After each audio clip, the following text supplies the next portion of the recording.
This is your FastCast for Sunday, October 15th. The top story today, we continue to ask people who are living in some of the tents and makeshift camps around the Anchorage area what they plan to do once some of the cold weather shelters start opening.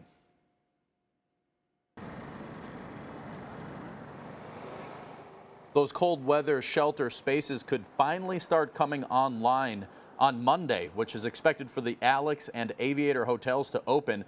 We've been talking with people who live in area camps, asking them what they plan to do if abatement starts happening. Sure.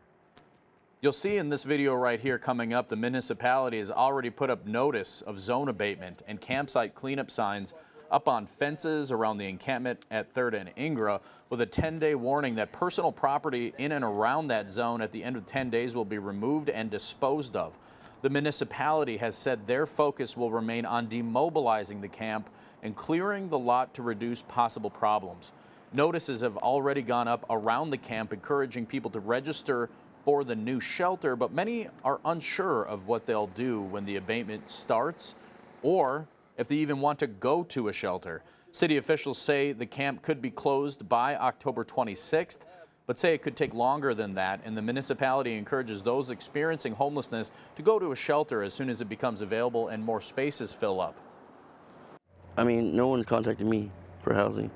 They came out and gave a little 3x5 card, and I called the number.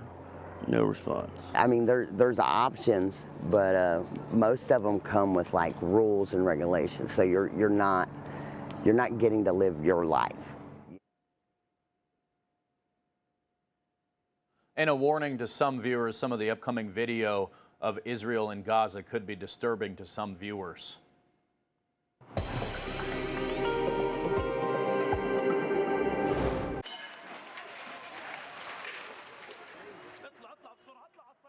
Medics in Gaza warning that thousands of people could die as hospitals packed with wounded people run low on fuel and basic supplies. This as Palestinians struggle to find water and safety ahead of an expected Israeli ground offensive.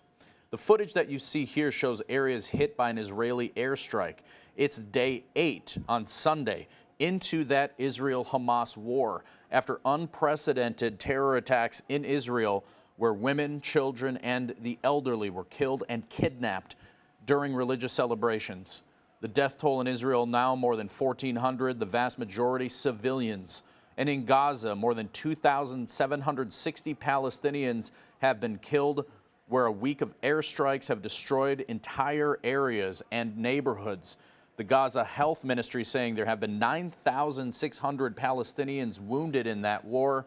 There were at least 155 people, including children, kidnapped by Hamas and taken into Gaza during the October 7th terror attacks, Americans among the hostages. One of the things that we need to be doing is...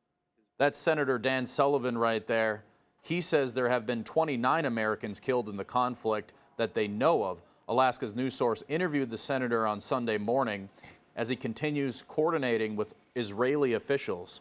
Senator Sullivan saying that he hosted the Israeli ambassador in Alaska last summer and has been in close contact with him. The senator saying that the U.S. has been militarily supporting Israel in the war.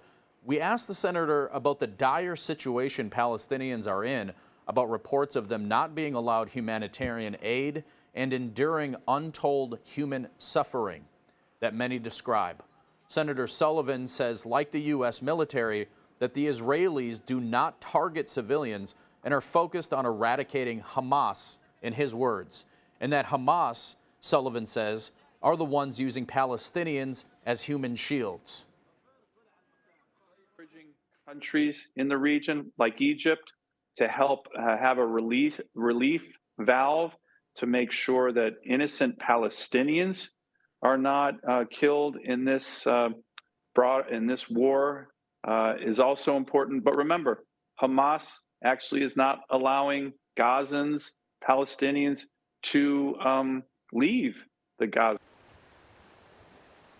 In this next story, it's a big project that includes 4 universities, with the University of Alaska Fairbanks spearheading the project.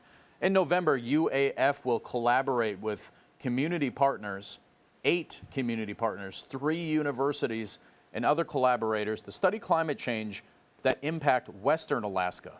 The study looks into climate change's role in the erosion, flooding, and permafrost thaw that the region has been facing.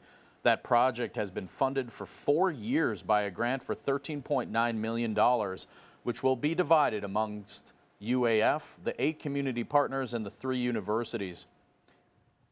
We talked with an associate professor of coastal geography at UAF who says that it's hard to ignore what is taking place with Alaska's coastline and all the environmental changes, and that UAF is taking an all-hands-on-deck approach to this study. Given the complexity of the issues and impacts to communities, we really sought to align, some of the world's best experts in these fields. And so that's why we brought in other universities, other state and federal agencies, as well as private industry. The Alaska Coastal Cooperative for co-producing transformative ideas and opportunities in the North, also known as ACTION, will also be working with government and non-government organizations, as well as private organizations, environmental firm partners during this project. We'll have a full breakdown of this action plan on Sunday night's newscast at 10 o'clock. This has been your FastCast for Sunday, October 15th. Thank you so much for watching.